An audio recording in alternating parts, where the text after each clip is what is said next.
In 2013, I coined the name Grampian, and I gave it to your host, Jim Tracy.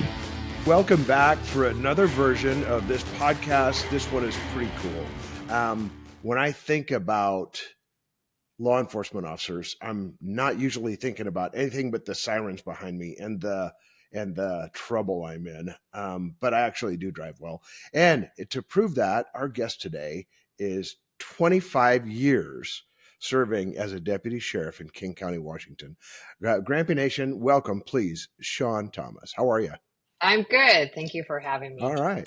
Oh, well, thanks for coming on. This is a rare treat for me because I'm gonna spend some time with LEO and not get a ticket. So this is great. I don't have any tickets, but it always sounds good, right? Yeah, tickets are overrated.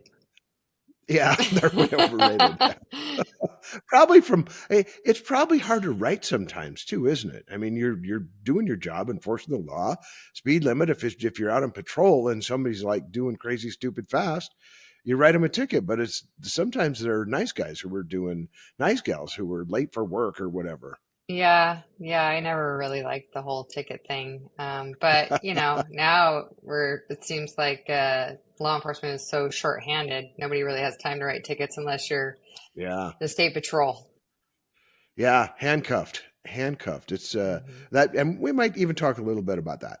But first of all, the reason we got together in the first place was you have a heart the size of Texas, and your heart is for law enforcement officers and first responders who have, you fill in the blank for me.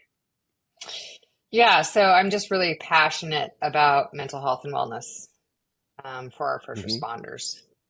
So that's what I'm focusing on now. I mean, I've focused on that for years, but now that's what I'm focused on full time since I'm retired.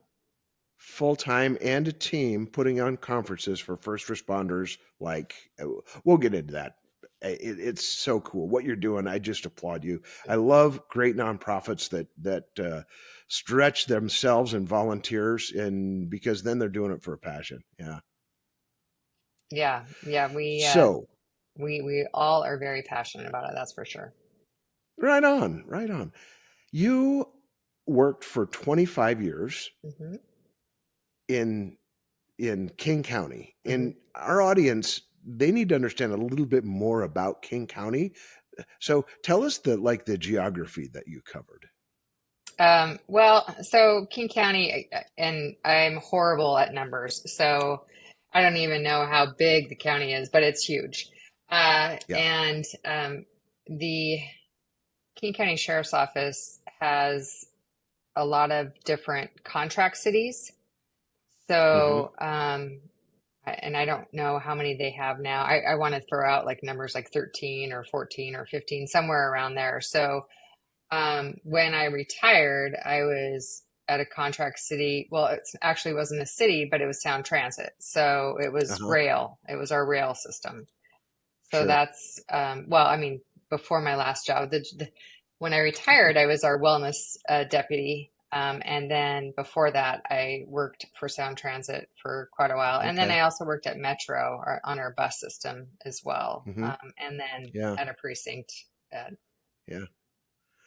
So, but it's not yet. When people think a county, they think about maybe this little teeny place out in the country. And this goes literally from the Puget Sound through Seattle all the way to the top of Snoqualmie Pass, which is 6,000 feet or something like that. And so you've got waterways, you've got mountains, you've got seriously urban environments, and you've got the suburbs. There's nothing that and in some of the places that King County, it's really remote. There's nothing, there's no help out there but you guys. So what is King County? What is the sheriff? How do you cover that geography? Well, so, I mean, the city of Seattle is in King County, right? So that's how I always tell people. But Seattle Police Department has their own police department, and they pretty much do most of Seattle except for the transit. We do transit stuff in Seattle, but there's a lot of areas that you're out in the middle of nowhere and help is not super close. So, and I mean, they're, like I was talking before, we're short manpower, women power, whatever Hmm. you want to call it. Um, Law enforcement in general, right? Everyone's shorthanded. So it can be difficult at times and a little nerve-wracking when, Hmm. help is not very close and you're in the middle of something. So I think you learn how to communicate very well with people, knowing that, that's kind of what you have to do, and in hopes that you can not get into confrontations by yourself, out in the middle of nowhere. So when you were out on patrol, most times you were probably you're not going out in pairs as a deputy, are you? Are you partnered with someone typically? No, not with the King County Sheriff's Office. You're usually not partnered with anybody. Everybody has their own patrol vehicles, take home cars, so that's nice. But yeah, I mean, you can, like, if you're, depending on where you are, right? I mean, if you're working transit, you could probably ride together with somebody. But if you're working a district, no, you work by yourself because, we're short again and we need people out there to answer calls in different areas. Yeah. Does that raise the risk factor if you're working alone? Obviously, that's probably a really silly question, but I mean, it has to, doesn't it? Well, I mean, yeah, it can. It's definitely it's better to have, somebody there to have your back if you get into something. Hmm. So, yeah, when you're out in those areas by yourself, it can be a little, sketchy and unnerving at times. It's almost like you need a dog with you. Yeah. Oh, gee, that's a nice transition. Dogs are You nice. did you did work with a partner, and it was a Hmm. canine partner. Yeah. That is epic cool. Our audience is going to just eat this up because I got a lot of dog lovers. So tell us about that. Yeah. So Seamus, who is retired and living with me, he's almost 13 years old. He was my explosive detection canine Uh, for 7 years, and that's when I worked Sound Transit. And so our focus was on our rail system and our, the facilities, the hmm. stations surrounding the rail system to deter Yeah, terrorism. yeah. And how much of your focus then is on? I mean, they call you. There's somebody left a bag, and you're like call number one, right? Yeah, usually unintended bags. But then we were also called for searches like gun searches, Uh-huh. to find shell casings throughout the county. So we were used a lot. I mean, they have a lot of dogs now, and they're sure Yeah, that they're still used a lot. But we were kind of yeah, used for everything. But our main focus was the transit system. yeah. So where did the name Seamus come from? Mhm. Well, he was given that name by his trainer, who trained me and Okay, Seamus. So I got okay. Seamus he was about 2.5, and so the trainer Hmm. named him.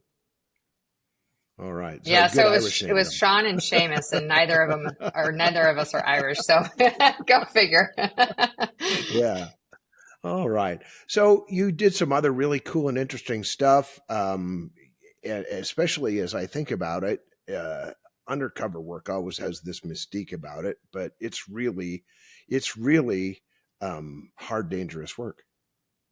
Yeah, I read the Metro buses undercover for 7 years, something like that. So that Yeah, was interesting. It was fun. Um, most of the time. But yeah. it was a good job. I definitely had a good career. I mean, I worked patrol and I worked in the warrant unit. I worked in the child support services. I Hmm. worked Metro, Sound Transit, and in the wellness and on our peer support team. So I definitely had good jobs throughout my career.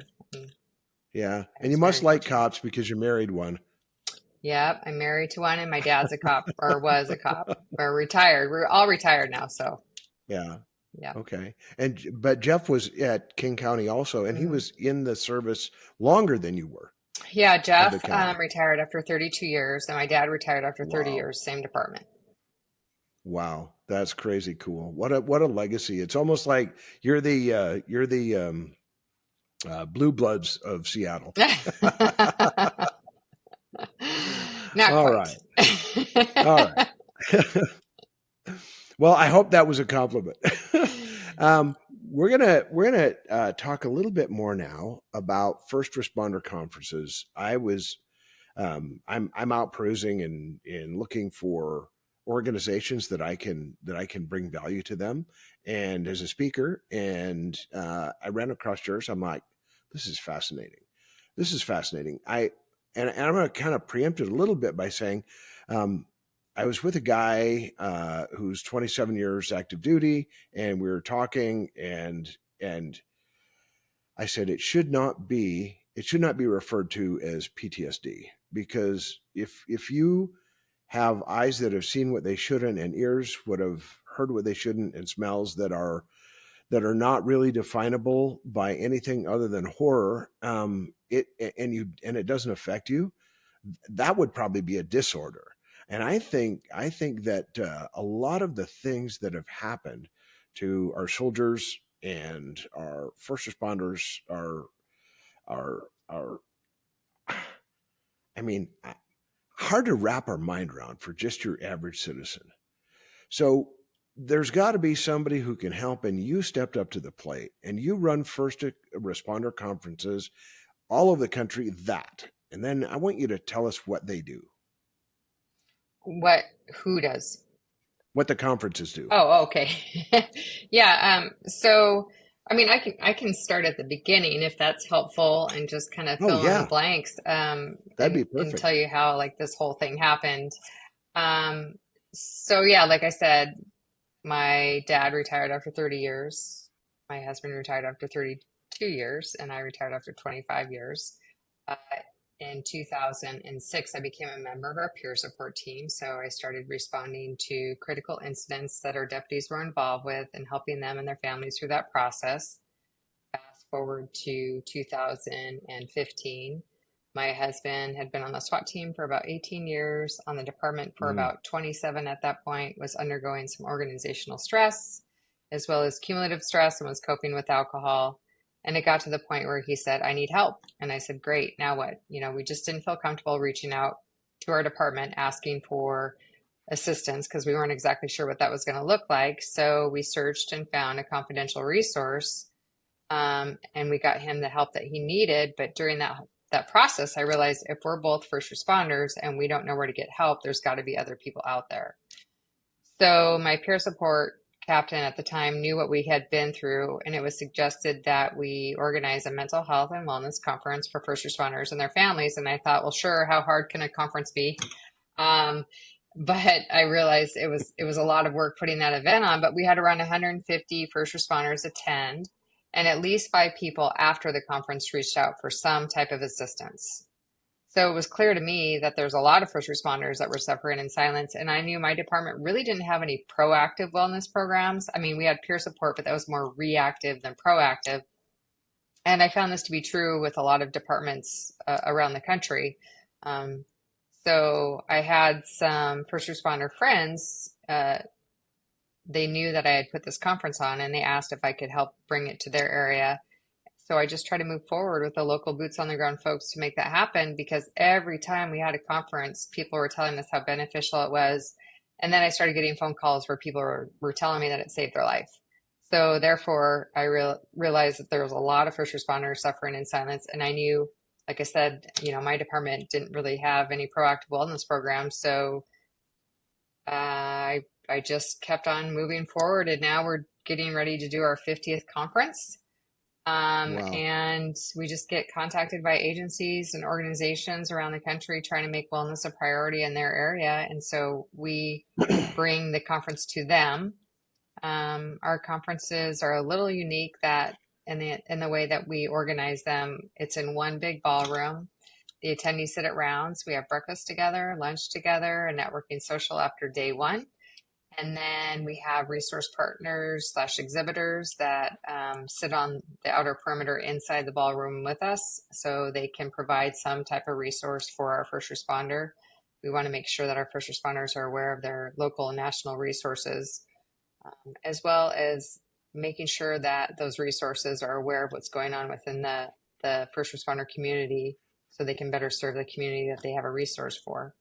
And then at the end of the day, wellness is wellness. We all need it. So we bring in 8 to 10 speakers with different backgrounds and topics, and just try to balance out the schedule over the 2 days to provide the education tools and resources, so anybody that attends can live a happy, healthy life and be proactive about it.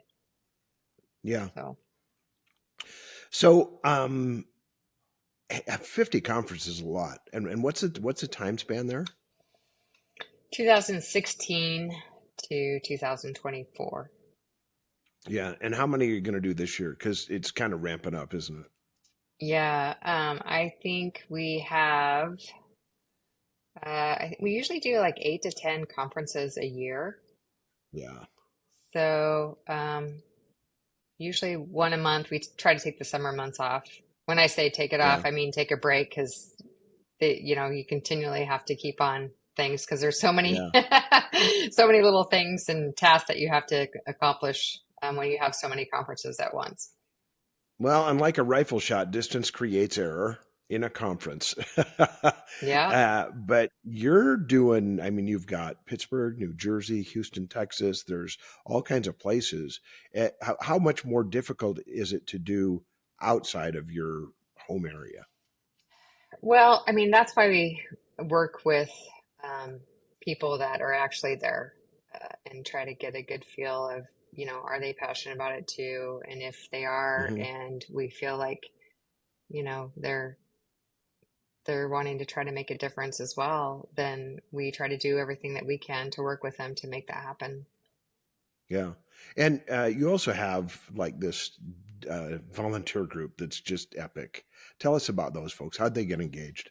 Yeah. So it's I have a couple gals that help me. One, her name's Amanda Brumbaugh, and she lives in Boise, Idaho. She's a Navy veteran. Yeah. And her kids are in the military as well, or her daughter Hmm. and her son-in-law, and then her husband is a law enforcement officer. So, and she's an elevator inspector for Idaho. So she does that. So that's her full-time thing. And then Nicole Stevenson, she lives in Twin Falls, Idaho, and she is a Hey. nurse. So that is her full-time job. And between the three of us, we work with the local people to make these conferences happen. And then we have other volunteers as well, that help with different things. So, you know, they're kind of spread out all over. So give us an idea of the feedback that you get from your attendees. What are they telling you? I mean, so they don't know about it, they find out about it, they go to their first conference and they come to you later and they say, "Hey, Shawn, I'd like to tell you that." Yeah, so a lot of times we get people telling us that's the best training they've had in their 15 years or 10 years or 20 years. Sometimes people are just, I mean, like I said, will tell us that this conference saved their life, or this conference has helped their marriage. Um, they never realized that maybe they were uh, kind of down spiraling and not doing okay. And then they Hmm. heard something that a speaker said, and it just made them realize, like, that's me, and maybe I need some type of assistance. Or we usually have like financial speakers. So people really sometimes don't have a grip on what their finances look like. Hmm. And it helps them prepare better for the future, and save and invest and maybe pay off their debt. And or some people will say, I always thought or heard that yoga was good for you. Never tried it. I tried it. I think I really like it. I think this is a tool for me. Or breathing, or, just like any resource that they've never been exposed to that they didn't realize that was out there, or the resources that they didn't realize that was out there. So we get a lot of great feedback. I don't want to waste anybody's time. I want to make sure that the Yeah. conferences are worth taking the 2 days out of your lives to attend. And not just for vacation, right? Not just to get away from the Yeah. job, but to actually benefit from it somehow. So, I take it seriously, and I try to put together the best conferences that we can. And we read all the evaluations, and we try to do better next time. Yeah. That's awesome. Yeah. So, when you get a group of, I mean, what kind of speakers do you hire to come in and actually talk about the difficult part of the job? Because this is not just a big, everybody gonna hug each other and sing hmm kumbaya. That you're dealing with some real issues here. Yeah.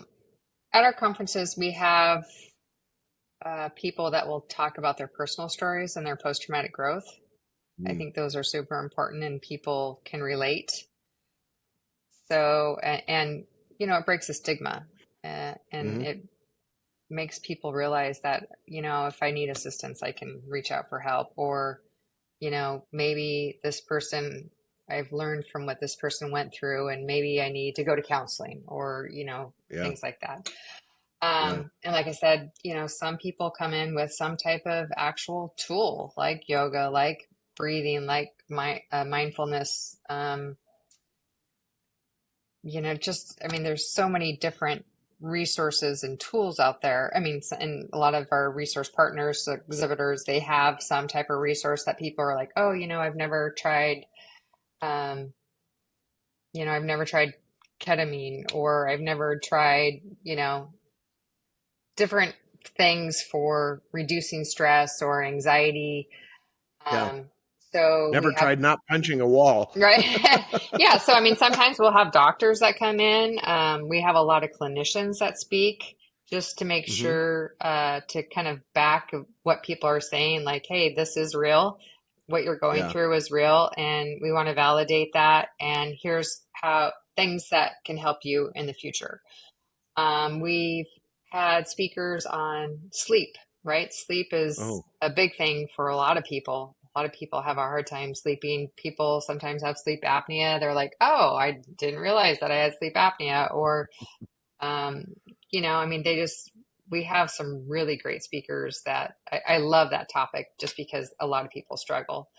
And again, financial stuff, that is so Uh-huh. important, because when your financials aren't stable, you're stressed, right? I think Hmm. you're always stressed about finances, but if you're living outside your means, you're really stressed. And so Yeah. that's something else that we, try to discuss. Yeah, and your whole family is too. So, what role does the family play in this? How have you had some feedback from families, from the spouses and the children, or whoever that call you and say, "Hey, like this was what?" Yeah. So that's super important for us to invite the families, because when you're a first responder, you go into the department and they say, or agency, and say, yeah, you're part of the family now. But never once did Jeff or I receive anything from the county saying, oh, hey, maybe you should think about this, or here's some resources for you. So they're really left out, and we're trying to include them.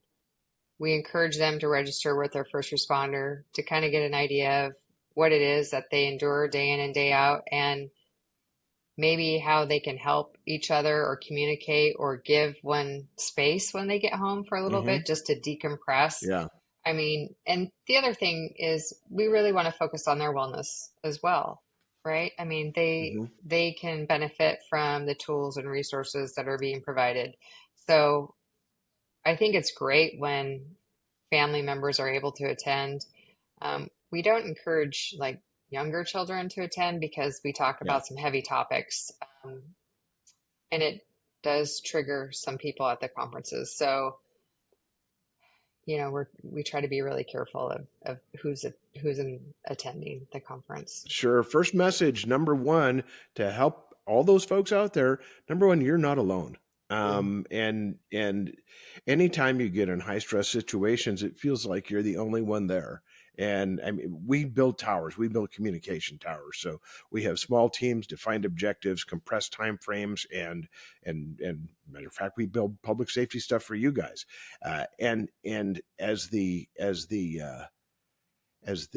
group gets smaller and the pressure inflates, it's really easy to go and internalize that is I'm on a team and the only thing that matters is the team. And because I mean you're working at elevation and you can fall and that's a risk and everybody understands it, but nobody really has anything to compare it to. And much like our first responders, they have to learn that they're not alone. And yeah, and I don't know. And so as you look at firemen versus law enforcement, EMTs, I'm sure, are all of them covered by the cloak of first responder conferences? Yeah, so we have fire, police, dispatch, corrections. I mean, those folks Mm, go through a lot.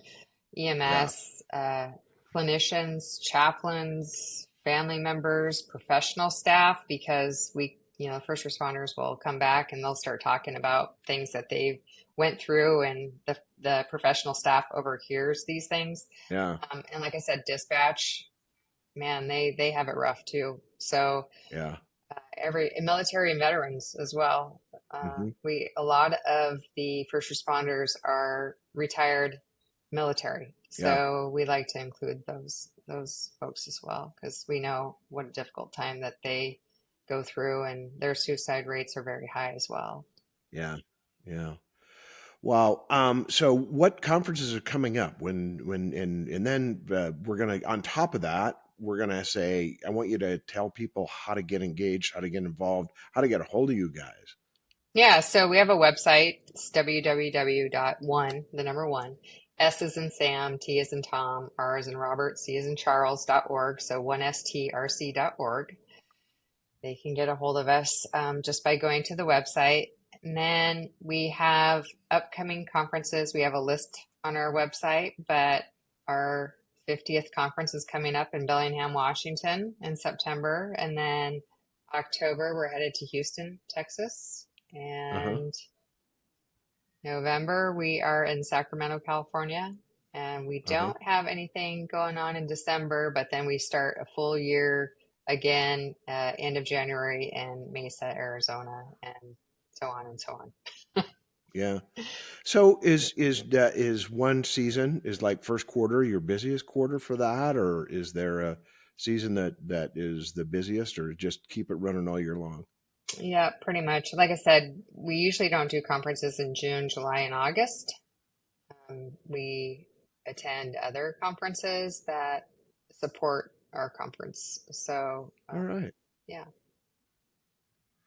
All right. So, how would you encourage someone if they say their department won't pay for it, or if they're? Mm. I mean, I'm sure that there's things that happen like that, and you guys are really operating on a pretty strict budget, and you're, as far as I can tell, you're knocking it out of the park. Yeah, so we try to keep costs down for everyone. Hmm. Being in law enforcement for so long, I know our training budgets are tight, so we try to keep the registration costs low. But for some reason, if we encourage their departments to pay for it. If their Hmm. departments won't pay for it, hopefully they can afford to pay out of pocket. And if not, we have a scholarship fund to help get those first responders or family members to the conference if they have a financial need. So we do whatever we can. We don't ever want to tell anybody, no, you can't come. But yeah, at the end of the Yeah. day, we have to pay for it. So at every conference, we have exhibitors, and then we also have sponsorships. So people can help sponsor. And that's, you know, the way that we really try to keep costs down through our registrations and our sponsors and our resource partners. That's how the conferences are paid for. Okay. So, give us the website again. www.1strc.org. All right. All right. Anything you'd like to close with and tell the folks out in the Grampian Nation about something we missed, or just a message that that you have for the community at large? I mean, I guess the only thing that I would say is take care of yourselves, right? Yeah. You know, a lot of people are helpers and always trying to take care of other people, but you really need to take care of yourself. And the older that I get, I realize, wow, I really need to take care of myself so I can live long and happy life. But, and like you said before, you're not alone. There's so many resources out there. I mean, if anybody is struggling with anything, you know, we come in contact with a lot of different organizations. So you can even just contact us and say, hey, do you have a resource or a contact for this? And we can try to help you or put you in contact with somebody. So, yeah, I just, you know, I want to make sure that people take care of themselves and know that there's resources for whatever it is that you're going through. All right. Well, Shawn, thank you for joining us on the Grampian, and we appreciate you, and we're so grateful that you're doing the work that other people are not doing, and you're taking care of our first responders. And Grampian Nation, if you get a chance, log on to that website and see what you can do to give a hand to the first responder training conferences. That's a mouthful. And anyway, as we always say in this show, do the right thing at the right time for the right reason. There's never a bad time to do it. This is Jim, and I am out. When you get an opportunity, subscribe or follow wherever you get your podcast.